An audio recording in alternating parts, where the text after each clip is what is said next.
My YouTube family. तो कैसे हैं? मैं हूं साइमा और आप देख रहे हैं ज़ारा असद व्लॉग। तो ये है राफे, फातिमा और ज़ारा। अस्सलाम वालेकुम। अस्सलाम वालेकुम।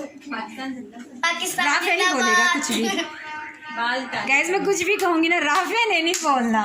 बहुत मासूम है ये, जलेबी की तरह। चलो भी बोलो बोलो।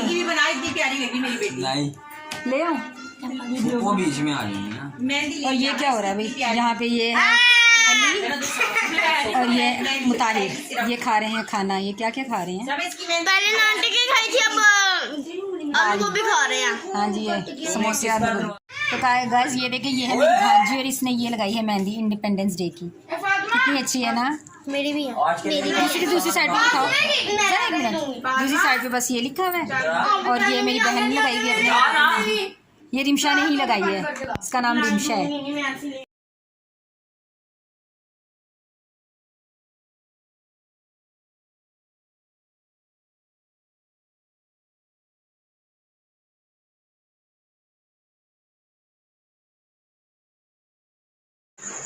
जी तो गाइस ये थी मेरी आज की वीडियो। से लाइक शेयर ज़रूर कीजिएगा। मैं मिलूँगी आपसे नेक्स्ट वीडियो में। तो अपना बहुत ख्याल रखिएगा। अल्लाह हाफिज़।